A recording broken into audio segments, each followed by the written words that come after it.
Hi. I'm here today to talk about CQS, natural resources, growth and income.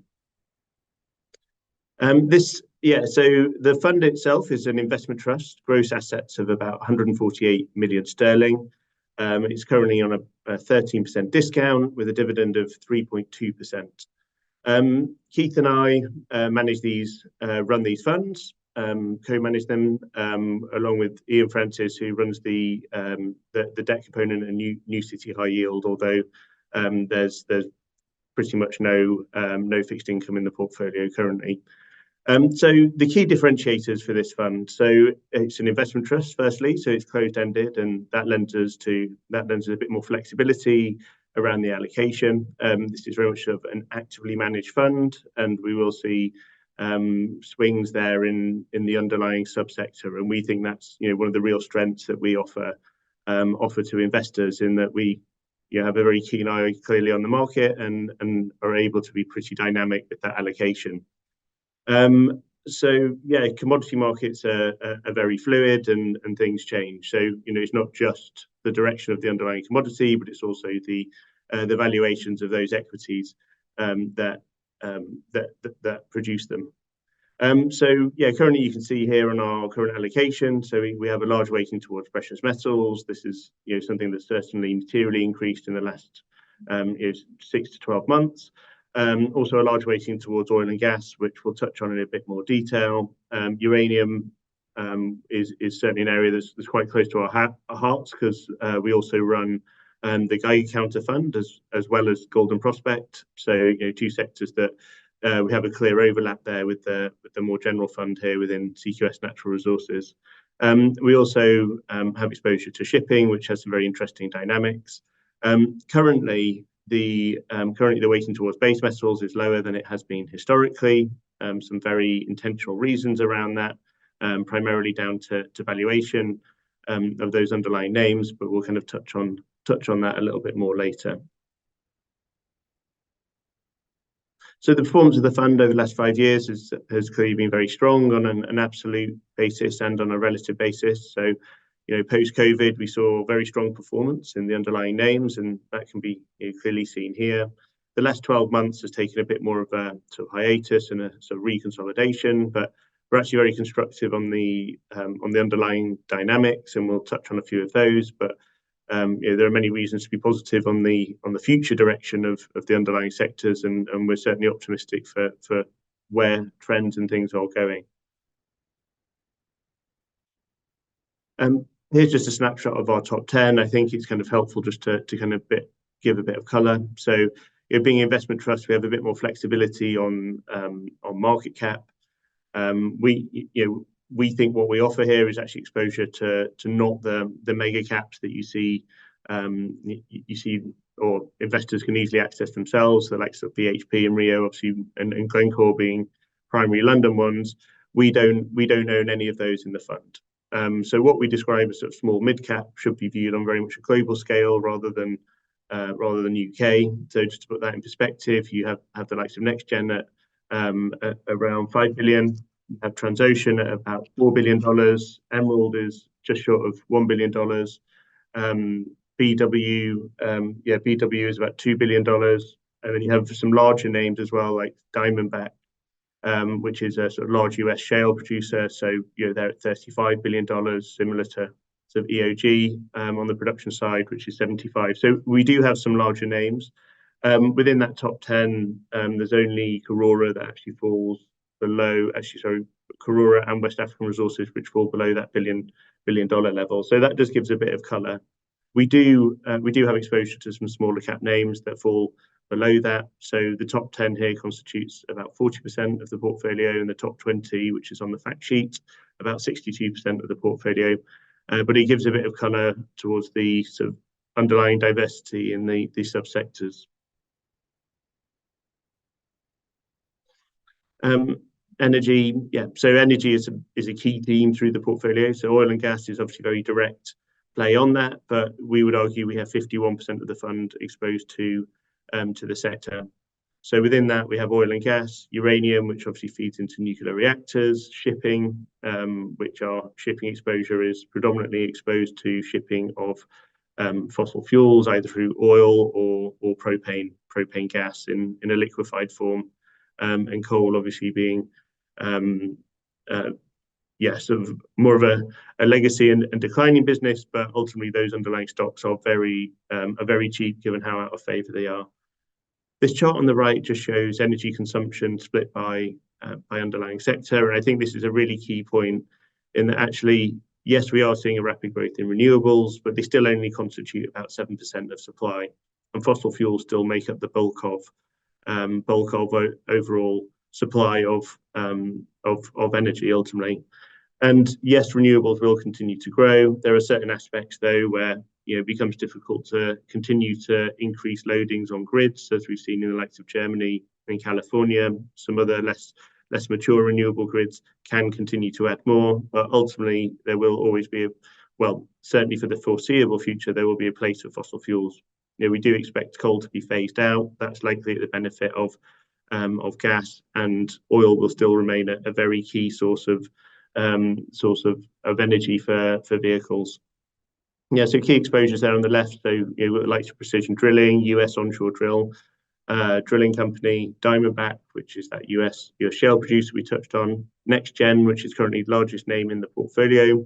So that has it is the best undeveloped uranium asset globally. That is currently going through sort of final stages of permitting, and ultimately will come into production in 4 years or so. But yeah, we think is a very attractive name and plays well into that sector.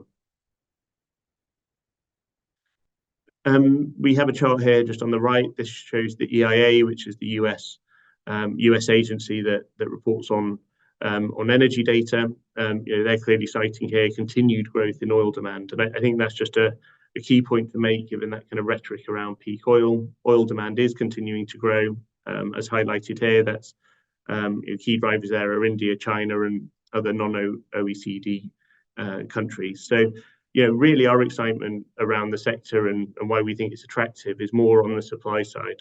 Supply remains heavily constrained, driven by ESG pressure on corporates, general shareholder pressure on corporates for dividends and buybacks, and also pressure to kind of meet ESG parameters driven by kind of pension fund pressures, etc. So as a result, there isn't significant incremental supply coming through. There are some aspects at the margin, but on top of that, the US shale, which has been the biggest supply of additional growth over the last 10 years, we're now seeing that reach a level of maturity following a number of mega mergers and more discipline by the producers, and as a result, growth levels out of the US are going to slow materially. So as we look forward, demand will continue to grow, albeit at a slower rate, but supply is ultimately constrained, and we think that leads to stronger prices for the underlying names. But what really drives the sort of large allocation here is the underlying names are also very attractively valued. So trading at very strong multiples, double-digit free cash flows are not uncommon. High dividend yields can offer growth, but generally pretty disciplined. And we think that top-down aspect and bottom-up makes it attractive.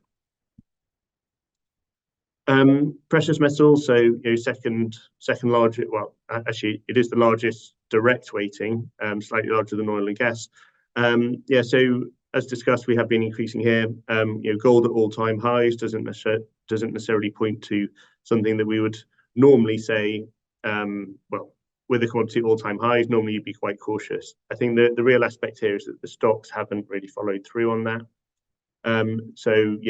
They are ultimately discounted versus where spot is currently trading.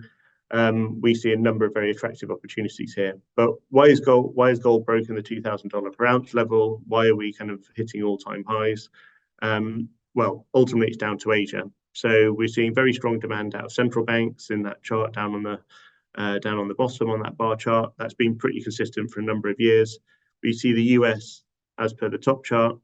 We see China dumping US treasuries, continuing to reduce those, and at least at the margin reallocating towards gold.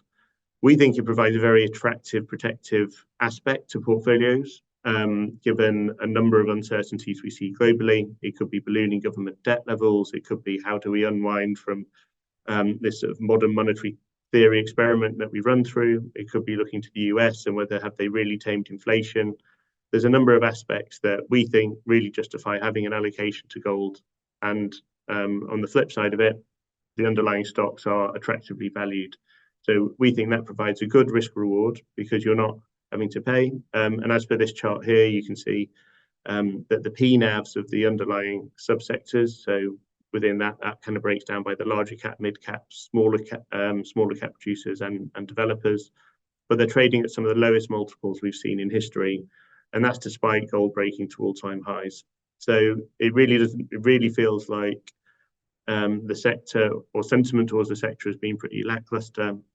We believe there's definitely scope for a material catch-up in some of these underlying names, and we remain pretty constructive on the gold price itself, primarily down to the fact that we're hitting these all-time highs, even though we've seen steady selling in the West. And key to that is ETFs, which have continued to see declining position weighting.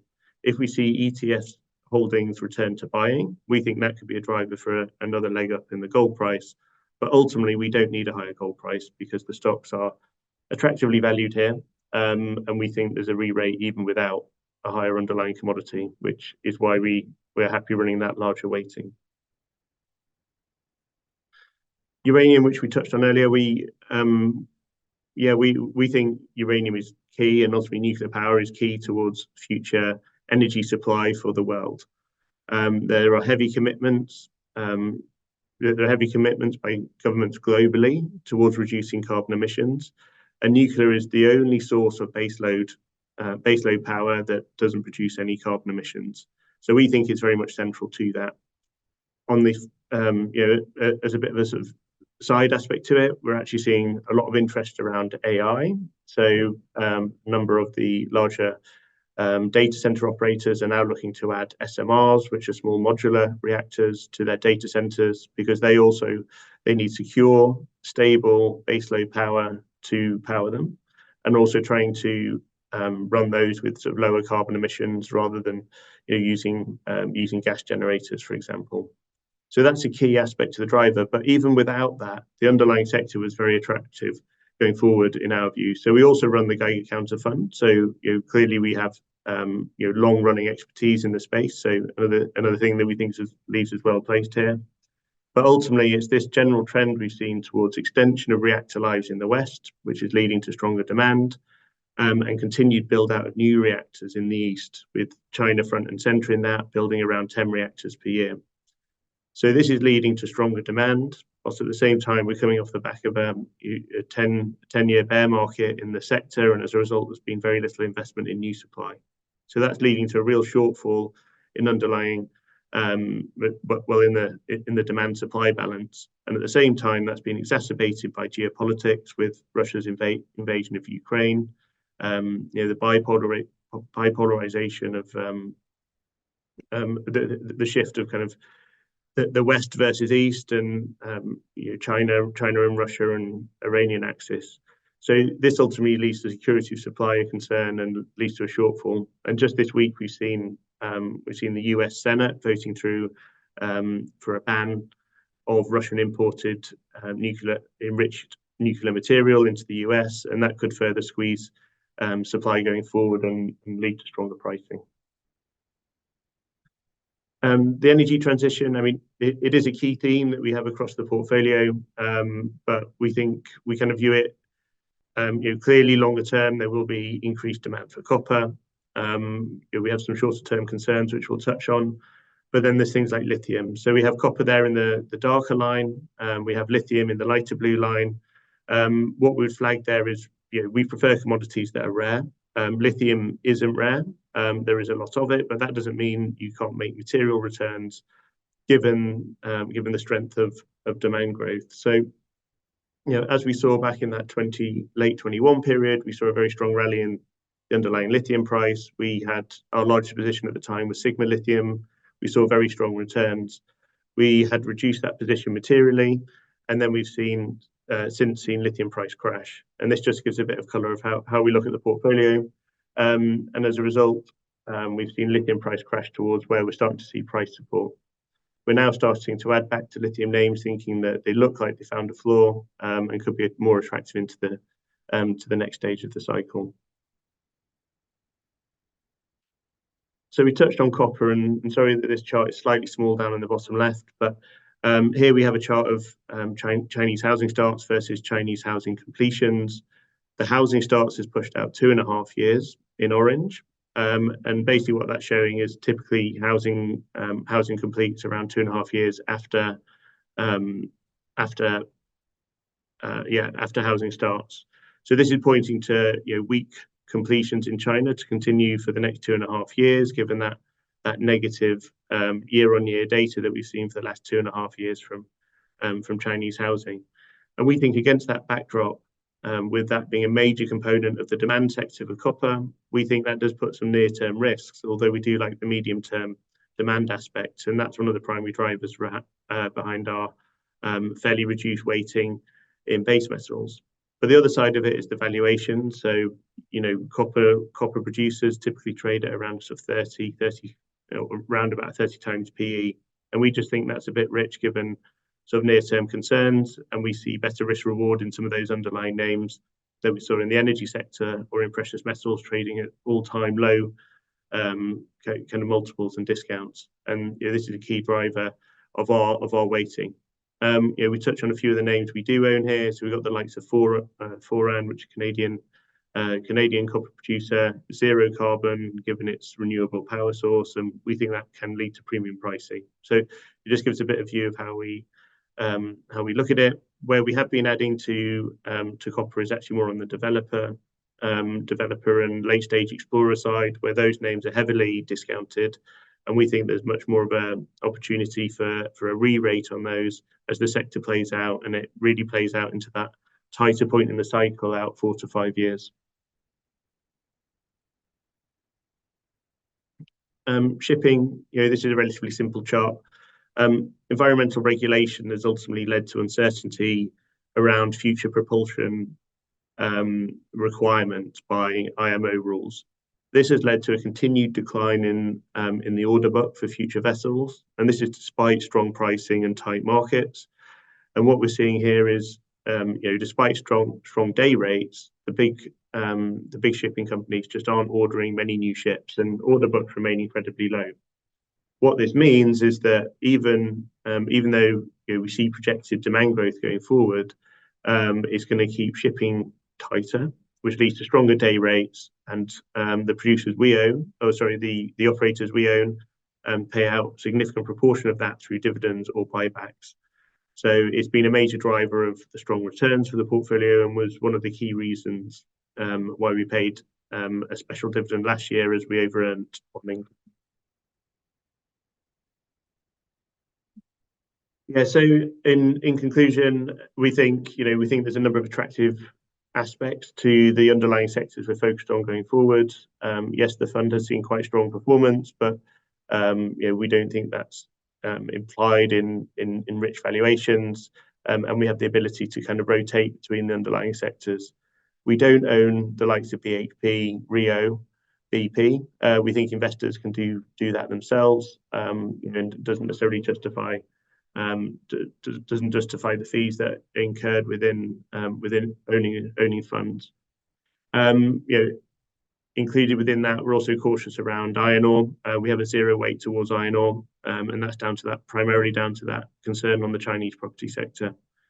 We think ESG drivers, which is something that's long been ESG process and policy has long been implicit within our process, because actually mining companies, it's been front and center, because if they don't act fairly environmentally, then they lose their license to operate. So it's always been a key focus, but it just has this kind of acronym that is now applied to it, and more of a top down. Actually, I think what it does do for the underlying sector is it constrains supply of many underlying commodities, and ultimately that can lead to stronger returns. So fund trades at discount, as discussed, similar to the rest of the investment trust sector. Actually, we haven't seen the same level of widening, and I think that's down to the positive views or positive outlook for the underlying sector. And I'll leave that there. Thank you for your time.